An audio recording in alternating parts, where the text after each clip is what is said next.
Ya, baik penonton Cepos TV, kita ketemu kembali dalam acara Ngopi Bareng Redaksi.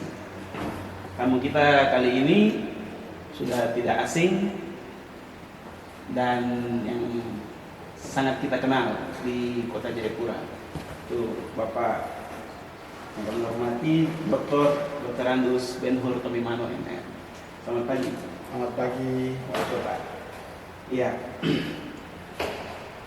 Tahun 2022 ini, tepatnya bulan Mei, itu merupakan tahun terakhir periode kedua dari Pak Ben-Hur Tomimano yang menjabat sebagai Wali Kota Jayapura, ibu kota Provinsi Papua yang menjadi barometer pembangunan di tanah Papua. Selama 10 tahun kepemimpinan beliau sudah mampu membawa perubahan yang besar dan kemajuan di Kota Jayapura, yang kita sebagai warga kota sangat merasakan itu.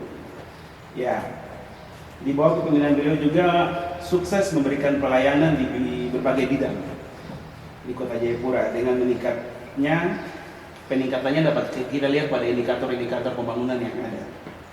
Salah satu yang paling nampak itu indeks pembangunan manusia di Kota Jayapura yang lebih dari 80%, sebuah prestasi yang luar biasa. Bukan itu saja, ada sejumlah prestasi dan penghargaan lainnya yang juga diraih di bawah kepemimpinan putra asli Port Mumbai, Bapak Ben-Hur Tomimano. Sejumlah penghargaan, Adipura dan WTP, berbagai prestasi lainnya. Ya, ini menjadi indikator dan kota ini juga menjadi role model ya. Ya, mungkin sebelum kita bicara lebih jauh ke sana di bawah kepemimpinan Bapak Wali Kota, ya. Sebelumnya kita mau tanya dulu, sebenarnya apa kunci dari keberhasilan Bapak dalam memimpin kota ini? Ya. Terima kasih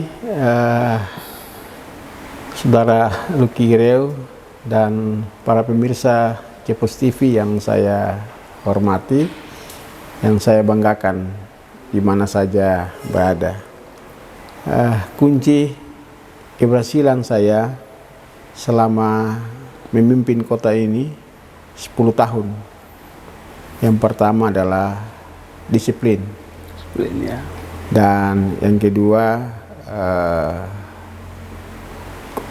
kerja keras, dan juga yang utama dan terutama adalah takut Tuhan. Kenapa saya menaruh takut Tuhan ini di posisi yang teratas, utama dan terutama? Siap. Karena saya mengacu pada dasar firman Tuhan, Alkitab. Bekerjalah selagi hari masih siang. Kalau sudah malam, kita tidak bisa bekerja. Dan juga dalam ayat firman Tuhan dikatakan, berikanlah kepada kaisar apa yang kaisar punya. Berikanlah kepada raja apa yang raja punya. Kalau itu miliknya rakyat, berikanlah kepada rakyat. Kalau itu uangnya rakyat untuk mensejahterakan rakyat, berikanlah kepada rakyat. Dan juga atas dukungan dari seluruh masyarakat Kota Jayapura, dalam Yeremia 29 ayat 7. Jadi siapapun di kota ini, kemana aku buang, berdoalah untuk kota ini, karena untuk kesejahteraan masyarakat. Itulah dasar-dasar kepemimpinan saya yang saya buat, sehingga dan atas dukungan dari seluruh partisipasi dukungan masyarakat Kota Jayapura, sehingga saya bisa sukses dan bisa melaksanakan tugas dan tanggung jawab saya yang diberikan oleh masyarakat dan negara, juga Tuhan, untuk membangun Kota Jayapura selama 10 tahun sehingga bisa selesai dengan baik. Iya, luar biasa Pak Wali Kota. Apa yang Bapak sampaikan merupakan kunci dari kepemimpinan, itu tercermin juga dalam moto Kota Jayapura. Iya. Yang moto itu dilahirkan pada masa kepemimpinan Bapak. Hente cahi yo onomi marni hanaset. Ya. Satu hati membangun kota untuk kemuliaan Tuhan. Mungkin Bapak bisa, apa maknanya? Iya, moto ini digagas oleh 3 orang anak Port Mumbai. Saya sendiri, ditambah dengan Bapak Pendeta Hen Carlos Mano, dan juga Bapak Pendeta William Itar. Kita berdiskusi dan minta hikmat Tuhan sehingga moto ini dalam periode yang kedua kita bisa tetapkan dalam peraturan daerah Kota Jayapura. Hente cahi ya onomi temarni hanaset. Ya, kami bertiga adalah anak-anak dari Kampung Tobati mencudus moto ini. Selama 5 wali kota sebelumnya, kota ini belum punya moto. Sehingga kami menggagas moto Kota Jayapura yang mendasari semua orang TNI Polri, juga di pendidikan, di swasta, ASN, kita bekerja berdasarkan moto ini. Yang artinya satu hati untuk membangun kota untuk kemuliaan Tuhan. Ya. Kalau kita semua satu hati, maka kota ini akan bersih. Kota ini akan indah. Kalau kita satu hati, maka kota ini akan aman. Ya. Dan ini, apapun yang kita kerjakan dalam tugas dan kerja kita yang diberikan oleh Tuhan, dalam bidang apa saja, itu semata-mata untuk kemuliaan Tuhan. Ya, bukan untuk mencari kekayaan, mencari harta, karena itu semua untuk kemuliaan Tuhan. Karena kita bekerja melayani masyarakat ya, di Kota Jayapura ini, dan kita akan mendapat pahala yang besar nanti di surga. Itulah yang mendasari. Moto saya ini disinggung oleh KPK RI waktu pertemuan seluruh Indonesia di Hotel Aston. Setelah saya memaparkan visi ini, memperkenalkan visi ini, mereka bilang, wah, berarti ASN Kota tidak bisa melakukan korupsi, karena ini bekerjanya dengan hati, dengan tulus, dan untuk kemuliaan Tuhan. Luar biasa. Ya, itu pun juga terwujud dalam visi Kota Jayapura ya, kota yang beriman, bersatu, mandiri, sejahtera, modern dan berbasis kearifan lokal. Ya.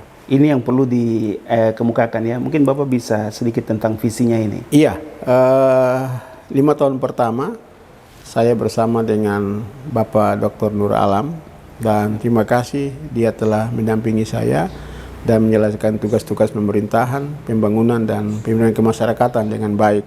Selama 5 tahun pertama kita dua bergandeng bersama-sama, tidak ada perselisihan, tidak ada pertengkaran sampai selesai pada periode pertama. Ya, visi yang kami dua emban adalah terwujudnya kota beriman yang maju, mandiri, sejahtera, modern, berbasis kearifan lokal. Dari kata beriman itu ada beberapa akronim, yaitu bersih, indah, aman, nyaman, dan manusiawi. Iya, ya. Saya ingin supaya masyarakat kota adalah masyarakat yang beriman, masyarakat yang bertakwa kepada Tuhan yang Maha Kuasa. Nah, di Kota Jayapura ada 5 agama besar. Kalau masing-masing orang menjalankan ajaran agamanya masing-masing dengan baik, maka kota ini akan aman. Kita akan saling mengasihi satu dengan lain sebagai umat ciptaan Tuhan, saling menghormati. Ya, dan kota ini kota yang paling ujung dari Indonesia Timur. Ya, maka saya punyai kota yang bersih. Ya, kota kecil, kota sedang, kota yang bersih, sehingga kita bisa meraih 8 kali berturut-turut Piala Adipura. Ya. Dan saya bekerja sama dengan pihak keamanan, Kapolresta, Kodim yang ada di Kota Jayapura. Kita ingin menciptakan kota ini kota yang aman, supaya aktivitas ekonomi ini bisa berjalan, bertumbuh. Masyarakat bisa melakukan aktivitasnya dari pagi sampai tengah malam itu aman. Sehingga saya membantu Bapak Kapolresta, Bapak Komandan Kodim membangun pos-pos.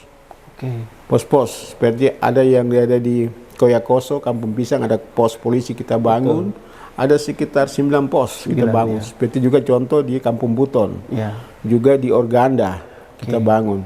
Dan juga di kota, supaya memberikan rasa aman dan nyaman kepada masyarakat. Ya, itu yang dari akronim dari bersih. Ya, dari beriman. Dan kita harus hidup manusiawi, saling baku sayang atau menghormati sesama, karena Kota Jayapura adalah miniaturnya Indonesia. Karena semua suku, agama, ras itu ada di kota Jayapura.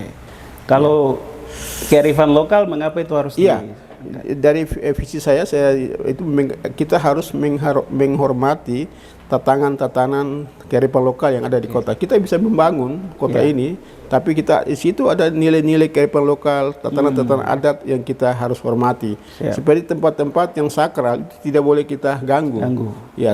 Dengan nilai-nilai kearifan lokal ini kita menghormati, dan kita harus menghargai tatanan-tatanan nilai adat istiadat yang ada di kampung.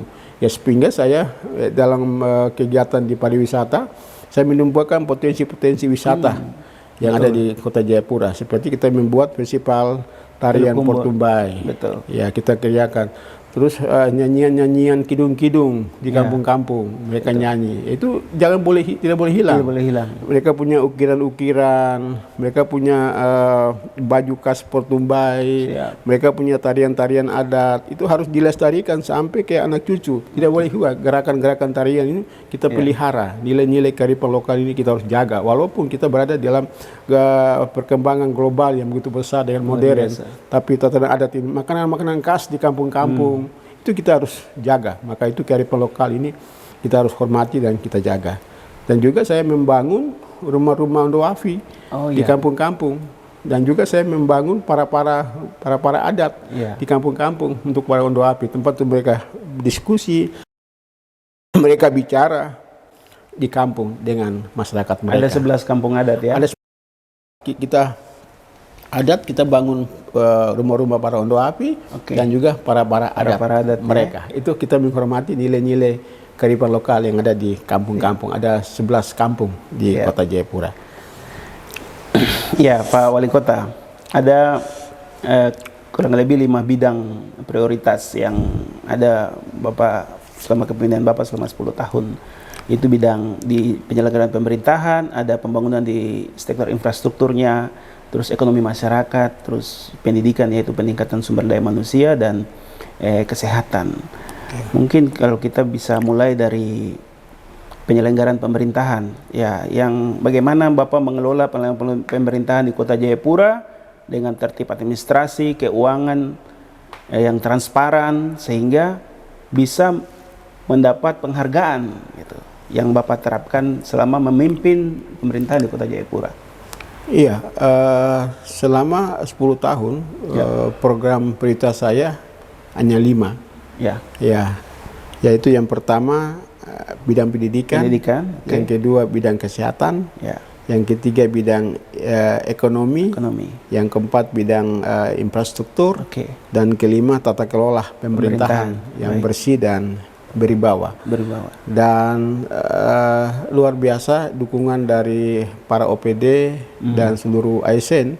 Kita bisa bekerja keras bersama-sama berdasarkan visi dan misi yang kita jabarkan dalam program dan kegiatan.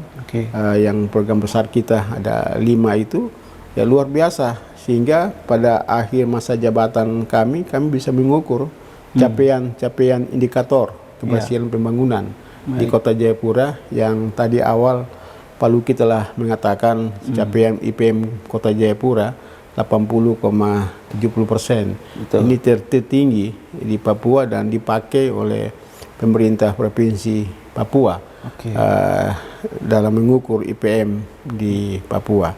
Ya, di bidang pendidikan saya dan para OPD dan juga dinas pendidikan, saya bilang mereka karena kota Jayapura adalah barometer pendidikan di tanah Papua. Dan program saya di 5 tahun yang pertama, saya membuka kelas khusus kerjasama dengan Universitas Satya Wacana Salatiga. Itu saya mensekolahkan anak-anak asli Portumbai dari 11 kampung. Itu mereka kerja di sekolah di Universitas Satya Wacana Salatiga. Tapi luar biasa, lulusan IP mereka 4-3, dan kami kirim mereka sekolah di universitas-universitas yang ada di Amerika Serikat, dan sampai di sana juga luar biasa. Mereka tekun. Memang saya menilai anak-anak Portumbai anak-anak yang pintar, anak yang cerdas. Kita mungkin makan hasil ikan dan bia dari kampung kita. Jadi IP mereka itu 3 dan 4. Di Amerika pun 3 dan 4, dan lulusan-lulusan terbaik itu dari Portumbai. Ada seperti Ireo, Makanue yang sudah kembali. Ya, ini mereka pulang, saya titipkan mereka membantu saya dalam penanganan dana kampung, pendampingan. Dan mereka mengikut dan mereka juga dibayar. Dan juga kalau ada penerimaan pegawai ASN, kami libatkan supaya mereka bisa lulus dalam ASN, bisa bekerja di pemerintah kota. Sehingga itu yang di bidang pendidikan. Dan juga pada tahap pertama itu kita lakukan. Tahap kedua saya mendapat sorotan, loh masa wali kota pilih anak-anak Portumbai saja, kita juga pilih Bapak. Nah, akhirnya saya buka orang Papua yang lahir besar, tali pusatnya ditanam di Portumbai, Kota Jayapura juga. Yang non Papua yang lahir di Portumbai, tali pusat itu artinya kita buka peluang lagi. Ya 50-50 saya bagi. Mereka juga sekarang ada orang Toraja, ada dari Biak, dari Suruh ikut sehingga merata. Ya, di bidang biaya itu saya buka sekarang. Mereka ada yang sudah IP-nya bagus, kita pantau terus. Ya, juga di Kota Jayapura program saya di pendidikan di kota ini tidak ada lagi guru yang D3 dengan D2 sudah tidak ada. Saya kerjasama dengan Universitas Cendrawasih untuk ambil S1. Jadi semua S1 di Kota Jayapura. Dan juga pengembangan sarana prasarana, ruang belajar yang ada di ini luar biasa. Dan tingkat kelulusan selama periode pertama untuk SD itu 100%, SMP 100%, SMA dan SMK yang dulu masih kita tangani oleh pemerintah kota itu lulusnya 100%. Ya, ini luar biasa hingga menjadi barometer pendidikan di tanah Papua. Dan hal-hal lain juga kita lakukan untuk sertifikasi guru, kita lakukan dengan baik, ini lancar. Nah, itu kita lakukan di Kota Jayapura. Di bidang kesehatan, Pak Luki bisa lihat kita punya puskesmas 3 lantai yang kita bangun. Ya, seperti di Yoka, di Abepura, di Jayapura Utara, di Imbi. Sekarang luar biasa. Ya, tapi saya bilang pelayanannya harus baik, harus excellent, harus cepat kepada masyarakat. Dan sudah mendapat sertifikasi dari Kementerian Kesehatan. Ini luar biasa. Tapi belum ada yang mencapai paripurna. Ya, dan ini sudah melayani 24 jam. Ya, juga puskesmas ya, puskesmas pelayanan 24 jam. Dan puji Tuhan dalam kepemimpinan saya periode kedua ini kita bisa punya rumah sakit tersendiri. Yang kita beri nama Rumah Sakit Ramela. Ya, di pinggir poros jalan di Moratami.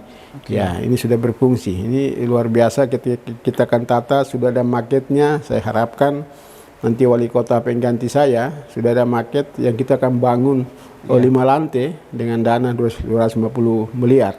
Ya, ini kita akan kembangkan. Ini menjadi rumah sakit yang bisa tipe B atau tipe A kita usahakan untuk di Kota Jayapura. Itu di bidang kesehatan yang kita lakukan. Yang ada 10 penyakit besar di Kota Jayapura yang kita tangani, dan juga 3 penyakit terabaikan, juga penanganan HIV/AIDS, dan juga penanganan COVID. Ini luar biasa, sehingga data terakhir kemarin hanya 9 yang terpapar di rumah sakit. Kalau kita berdoa mereka sembuh, kita akan menuju pada titik 0. Di bidang infrastruktur kita bisa lihat kita bangun jembatan Hamadi Holtekan, Yotefa, kita bangun GOR Waringin, juga kita bangun GOR di Koya Barat yang sebentar lagi saya akan resmikan. Yaitu saya beri nama GOR Herman Rolo. Ya, ini kita menghormati pemilik hak wilayah. Kearifan lokal itu kearifan lokal. Seperti Rumah Sakit Ramela itu juga nama suku Ramela punya tanah. Yang juga nanti yang GOR yang saya akan resmikan dalam waktu dekat ini, saya Herman Rolo, itu orang tua dari Bapak Ketua DPR Kota Jayapura, pemilik hak wilayah terbesar. Dan juga jalan, jembatan, dan untuk ekonomi kita memberikan bantuan-bantuan langsung kepada masyarakat ekonomi lemah, Mama Papua yang penjualan sayur, penjualan pinang, penjualan ikan asar, dan pembuat noken ini lewat Dinas Perindakop. Dan ini dari dana otsus. Ya, kita berikan bantuan UKM kepada mereka di Kota Jayapura. Ya, itu. Dalam bidang pelayanan publik, tata kelola pelayanan ini kita mengacu pada 4 wilayah tertib. Yaitu pertama tertib administrasi, tertib aturan, bebas korupsi, dan menuju WTP. Ya, sekarang kita menjadi role model dari KPK. Ini luar biasa. Luar biasa. Untuk Dukcapil, untuk Badan Perizinan terpadu satu pintu, ya Dispenda, ini luar biasa. Sekarang kita mempermudah pelayanan kepada masyarakat. Artinya membahagiakan masyarakat dari pelayanan. Ya, ini pelayanan yang cepat, pelayanan yang tepat, efisien, akuntabel, dan transparan. Ini terbukti, bukan kita ngomong, tapi masyarakat bisa nilai. Orang mau urus sekarang di Dukcapil, mau urus EKTP, tidak lagi antre di kantor wali kota. Hanya datanya dikirim lewat aplikasi. Nanti Dukcapil kirim PIN-nya. Nanti mereka pergi ke mall Saga AB yang saya sudah longsin, ADM, administrasi Dukcapil. Ya, itu jika mereka tekan PIN yang diberikan oleh Dukcapil akan keluar EKTP-nya. Ya, gitu ya. Mereka mengurus kartu keluarga, tinggal kirim datanya lewat aplikasi, nanti dong kasih PIN, tinggal pergi tekan tombol PIN di Saga Mall, di situ ada ATM, di situ ada ATM Dukcapil. Tekan akan keluar kartu keluarga yang sudah di-eliminating. Luar biasa. Ya, juga di dalam perizinan juga begitu. Jadi masyarakat kita tidak lagi antri duduk berhadapan muka, tapi lewat aplikasi mereka mengurus SIUP dari rumah saja. Ya, mengurus IMB dari rumah saja. Yang penting kirim datanya lewat aplikasi, tinggal mereka akan kirim. Ini kita sudah buat ini. Kemarin juga saya baru launching tentang aplikasi reklame. Reklame banyak yang sudah lewat dari masa waktunya, masih tak gantung sampai rusak-rusak. Sekarang sudah lewat aplikasi bisa, oh ada merah, ini sudah habis masa langsung mereka bisa turunkan. Itu kita lakukan dalam pelayanan. Ini luar biasa sehingga kita mendapat penghargaan itu mungkin sekitar 300 lebih. Luar biasa. Dan penghargaan yang kita peroleh itu Pak Luki tidak kita beli dengan uang. Ya, tidak kita beli dengan uang. Itu atas kerja keras. Benar-benar prestasi. Prestasi yang kita buat. Ya, saya mau katakan nanti orang bilang itu karena dibayar. Tidak. Saya sungguh bahwa kalau ada dibeli, saya memang ada ajukan Pak ini dibayar, tapi saya tidak pernah membeli penghargaan itu dengan uang. Itu hasil kerja dari seluruh OPD dan dukungan dari masyarakat Kota Jayapura sehingga kita mendapat penghargaan luar biasa. Indikatornya jelas ya. Indikatornya jelas. Semua jelas. Dan begitu. Kota Jayapura termasuk yang paling tertib ya. Iya, saya bangga kita bisa masuk di jajaran 20 besar nasional di Indonesia dari 543 kabupaten kota. Atas kerja keras kita, ya, dukungan dari OPD dan juga dukungan masyarakat. Dan dalam birokrasi saya OPD itu saya membebaskan mereka untuk sekolah. Sehingga saya punya pimpinan OPD ada yang bergelar doktor semua. Dan doktor ini bukan mereka beli, tapi mereka kuliah, duduk dan kuliah. Luar biasa. Dan pimpinan OPD saya ini dari semua suku ada. Dari Betawi, dari Jawa, dari Ambon, dari Makassar, dari Manado. Jadi orang-orang yang punya betul saya pilih-pilih orang yang cerdas, pintar untuk memajukan Kota Jayapura. Sehingga kita bisa nilai keberhasilan kita di awal akhir karena mereka hasil kerja dari mereka. Sesuai kapasitas dan kemampuan. Sesuai kapasitas secara profesional ya. Secara profesional. Ya. Bukan karena kedekatan dan lain-lain ya. Luar biasa. Termasuk pelayanan satu pintu itu menjadi role model juga ya. Pelayanan satu pintu itu menjadi role model sehingga sekarang ini dari 28 kabupaten mereka datang belajar ke sini, ke kita. Oh gitu. Tidak perlu keluar Papua. Tidak perlu lagi itu permintaan dari KPK. Tidak boleh lagi dari 28 kabupaten dan juga Papua dan Papua Barat tidak boleh lagi belajar studi banding keluar. Cukup datang ke Kota Jayapura. Itu arahan dari KPK. Ya sehingga sekarang 28 kabupaten datang ke Kota Jayapura untuk belajar dari Papua Barat dan Papua. Iya. Ya, Luar seperti biasa. contoh dari Papua Barat, Kota Manokwari, Iya. itu tim saya berangkat. Oh, Sampai jadi perda di DPR, baru mereka pulang. oh gitu. Ya, seperti di Supiori juga kita bantu. Luar Ya, di Biak. Jadi semua 20 kabupaten. Di Kabupaten Jayapura, di Kabupaten Kerom juga daerah-daerah pegunungan. Mereka datang di sini, ada juga kita pergi ke sana. Begitu. Jadi, dan saya siapkan juga jangan sampai bertumpuk pada Kota Jayapura. Kalau mungkin di Sorong, supaya yang lain bisa belajar ke Sorong, mereka datang belajar ke Kota Jayapura. Siap. Bukan juga di gunung, mungkin cukup ada di Jayawijaya, bisa maju. Mereka tidak lagi ke Jayapura, tapi cukup belajar di Jayawijaya. Jadi semua saya minta supaya kita bisa maju, jangan hanya Kota Jayapura. Betul. Jadi ada pemerataan pembangunan ya. Betul. Seperti tujuan pemerintah bahwa pembangunan itu harus merata, bukan hanya satu wilayah tapi harus ke semua wilayah, dan Kota Jayapura melakukan itu. Betul, Pak Ruki. Siap. Ya, luar biasa. Apa yang tadi Bapak sudah uraikan panjang lebar tentang kemajuan-kemajuan di bidang ekonomi, pendidikan. Bahkan pendidikan itu kalau tidak salah angka rata-rata lama sekolah itu sampai 11 tahun lebih ya. Betul. Itu Betul. suatu prestasi dan sejumlah prestasi-prestasi lainnya yang sudah Bapak kerjakan selama 10 tahun kepemimpinan. Ya, Pak Mano, APBD tahun 2022 itu mencapai 1,3 triliun ya, untuk Kota Jayapura, dan setiap tahun PAD Kota Jayapura over target. Kira-kira bagaimana, apa yang itu Bapak lakukan sehingga hal-hal itu bisa tercapai? Iya, betul sekali Pak Luki, luar biasa dari situasi pandemi COVID ini. Betul. Tapi APBD Kota Jayapura yang telah kita tetapkan bersama dengan DPR Kota Jayapura sebesar 1,3 triliun. Betul. Dan pendapatan asli daerah Kota Jayapura itu setiap tahun trennya naik. Hanya di masa COVID kemarin 2021 kita turun. Ya. Ya, karena ini juga mempengaruhi. Situasi nasional juga sama ya. Semua secara nasional juga sama. Sehingga kayak kemarin PAD kita untuk 2022 mencapai 250 miliar. Luar biasa. Ya, ini mencapai visi dan misi saya. Siap. Ya, di periode yang kedua ini. Ya, ini luar biasa.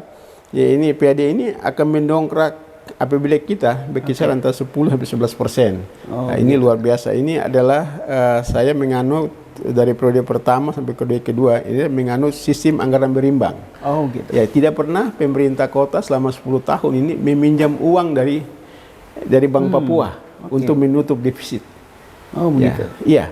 Di kabupaten lain ada yang pinjam 35 miliar. Betul. Ini kan menyusahkan pemimpin berikutnya. Betul. Dengan jadi utang ya. Jadi utang. Jadi saya selama sistem anggaran berimbang selama 10 tahun ini, puji Tuhan. Ya, juga ini saya menganut dari sisi Alkitab BIA. Ya, 5 roti dan 2 ikan. Dari apa yang kecil ini kita bersyukur akan membuat perubahan yang besar. Ya, dan bahkan kalau kita secara baik-baik ada sisanya. Yang disebut dengan saldo itu, silpa itu. Setiap tahun ada silpa yang cukup besar. Karena kita dengan 4 wilayah tertib itu, sehingga mereka bekerja dengan baik, dengan disiplin, dan ini pengawasan langsung. Ya, seperti dalam PAD. Ya, ini orang-orang yang dipilih, yang bekerja dengan baik, dengan jujur, dengan disiplin. Karena Kota Jayapura ini tidak punya sumber daya alam. Betul. Tidak punya emas. Bukan kota industri ya. Kita hanya bergerak di sektor jasa dan perdagangan. Oke. Ya, dengan kita merubah perda-perda kita yang sudah lama 5 tahun, 10 tahun kita merubah, tapi tidak memberatkan masyarakat. Ya, itu yang kita lakukan. Sehingga dengan disiplin yang tinggi, sehingga capaian PAD kita naik. Ya, orang-orangnya kerja jujur. Ya, itu dengan moto kita itu. Satu hati membangun kota untuk kemuliaan Tuhan. Ini mempengaruhi. Siap. Ya, ini luar biasa. Moto ini dijalankan oleh semua OPD dan tertib dalam anggaran. Itu yang kita lakukan. Jadi di Kota Jayapura. Sektor-sektor apa saja memberikan kontribusi besar bagi PAD kota? Iya, seperti dari sektor pajak. Pajak ya? Pajak. Ya. Ini cukup tinggi kita dapat, dan pajak restoran, pajak hotel, dan pajak rumah makan.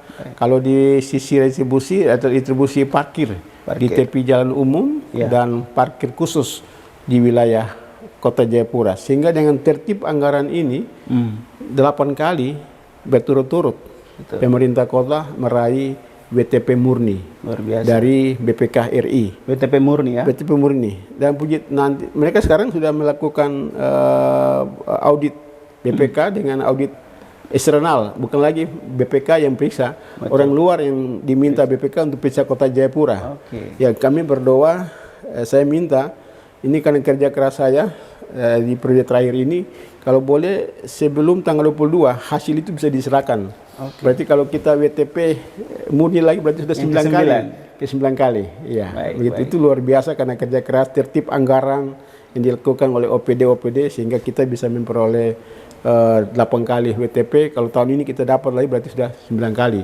Ya, tidak bisa lagi provinsi dan kabupaten kota mengejar kita Betul, Pak. kecuali terpeleset. Tergelincir ya. Tergelincir, mereka bisa lewat kita. Begitu Siap. Pak Luki. Iya, luar biasa Pak Wali Kota. Kota Jayapura sendiri merupakan kota yang heterogen karena ada semua agama, suku, berbagai golongan ada di kota ini dan budaya dengan latar belakangnya masing-masing. Mungkin kalau orang awam berpikir bahwa ini merupakan tantangan dan yang berat dan mungkin juga bisa jadi hambatan. Tapi bagi kita lihat dalam 10 tahun kepemimpinan bagi Bapak BTM, nampak ini sebaliknya. Justru keberagaman dan heterogennya Kota Jayapura itu menjadi potensi atau sebuah kekuatan yang bisa Bapak satukan sehingga kota ini selalu rukun dan bisa mendukung pembangunan. Sekira-kira bagaimana Bapak melakukan itu? Iya, betul sekali Pak Luki. Kota ini kota yang berkembang. Siap. Kota yang berkembang maju menuju kota yang modern. Dan pertumbuhan penduduk terus bertambah. Ya. Karena dia berada di daerah-daerah hinterland. Kerom, Kabupaten Jayapura, Sarmi, dan urbanisasi ini terus berjalan terus. Sehingga dinamika perkembangan penduduk ke depan ini cukup kompleks yang kita lihat, dan banyak dinamika yang terjadi seperti kejahatan sosial, kriminal di Kota Jayapura, ya bagaimana itu kita tangani bersama, dan saya melihat dengan penduduk yang heterogen dan di kota ini ada sekitar 53 paguyuban. Dan saya melihat dan ini menjadi kekuatan dan tantangan saya. Tapi ini luar biasa dukungan dari semua komponen masyarakat Kota Jayapura. Kita bisa berkomitmen menjaga kota ini aman, kota ini damai, dan mereka memberikan kontribusi sumbangsi yang sangat besar untuk Kota Jayapura ini. Sehingga dari sisi pertumbuhan ekonominya kita cukup baik dari tahun ke tahun, hanya masa Covid saja yang kita bisa turun. Ini suatu hal yang luar biasa. Sehingga dengan agama kita ada 5 agama besar, sehingga kita bisa meraih penghargaan tertinggi dari Menteri Agama kepada Kota Jayapura,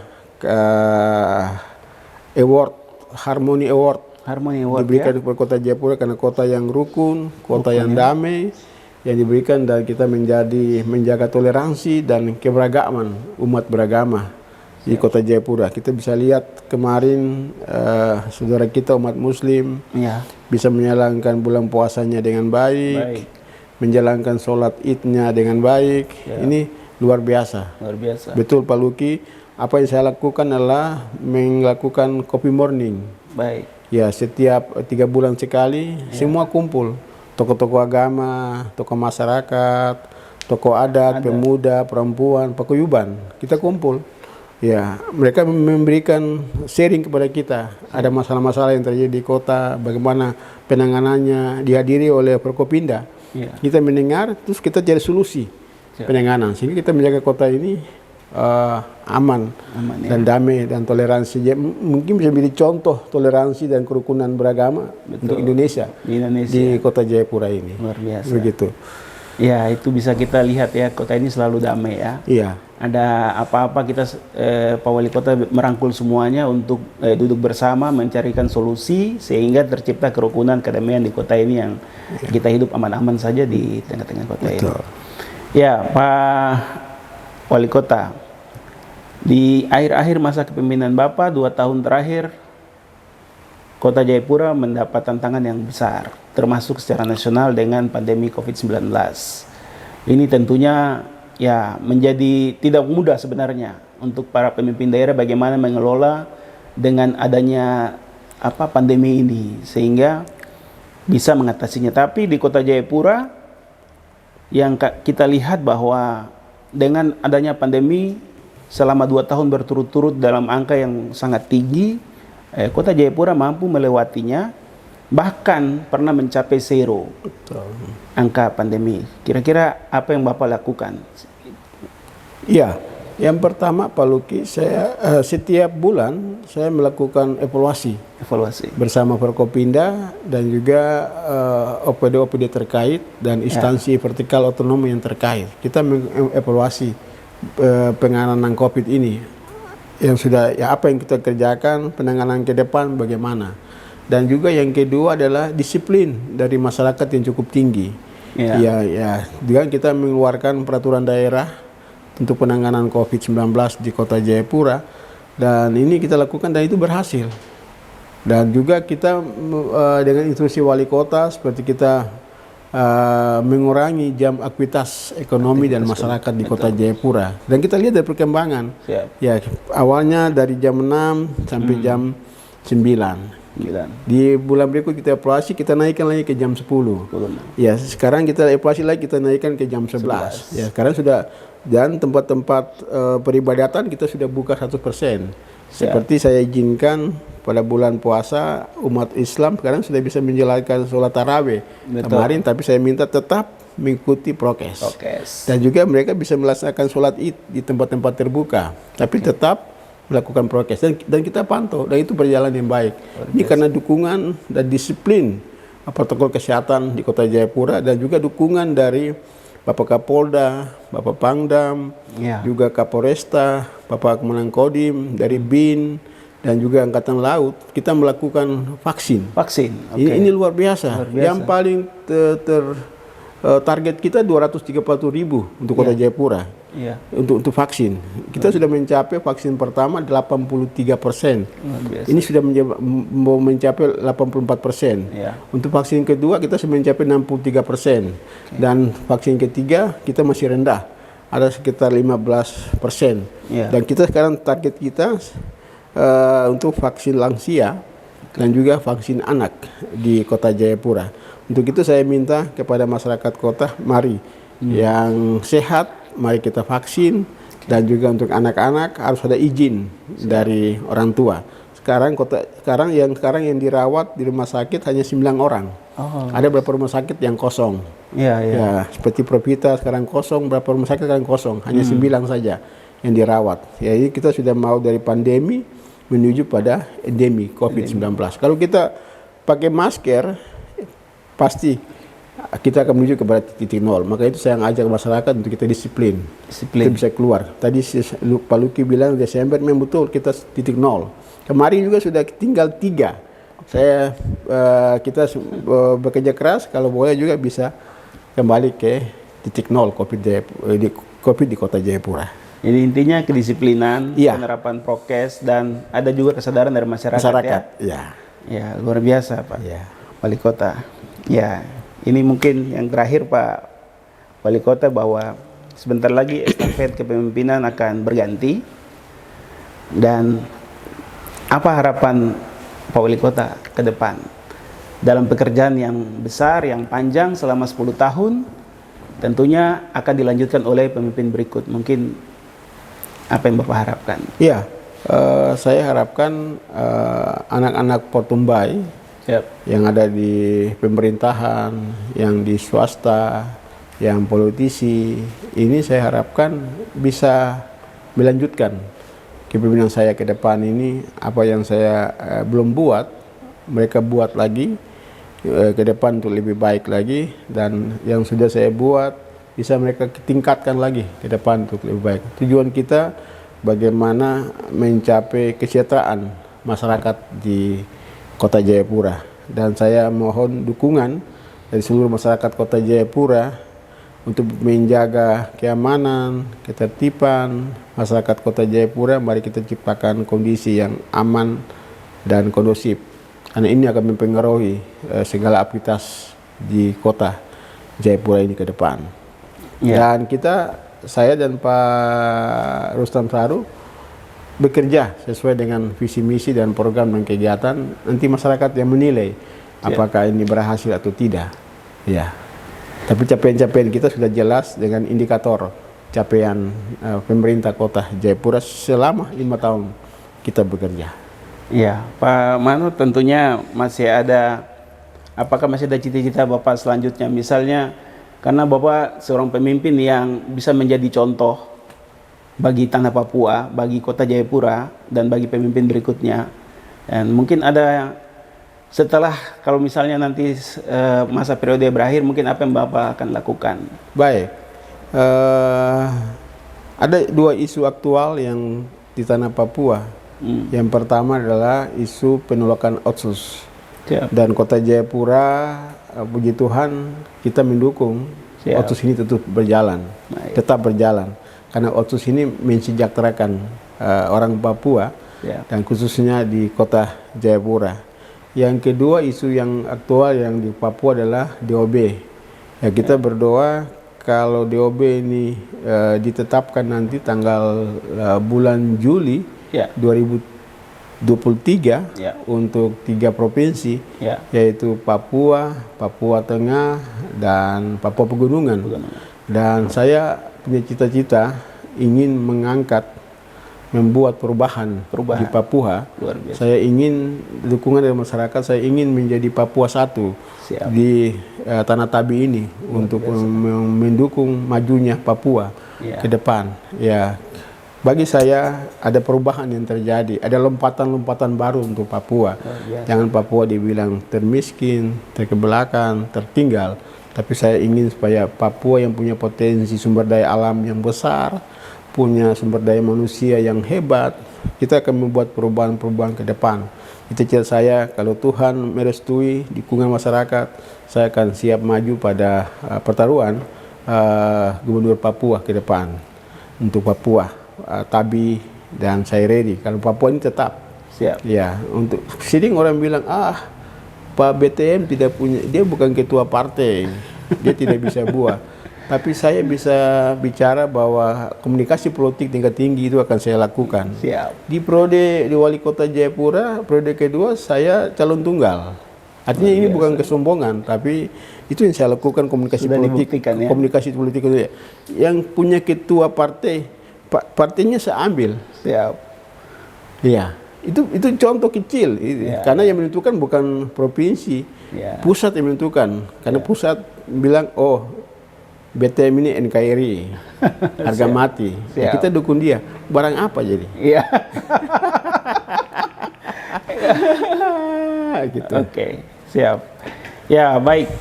Para penonton Cepos TV, itulah sosok daripada Dr. Andus Ben Hortomimano, Wali Kota Jayapura 2 periode. Telah membuktikan bagi kita semua di Kota Jayapura, di tanah Papua, tapi juga secara nasional kepemimpinannya membawa perubahan, keberhasilan, dan itu dirasakan oleh masyarakat Kota Jayapura.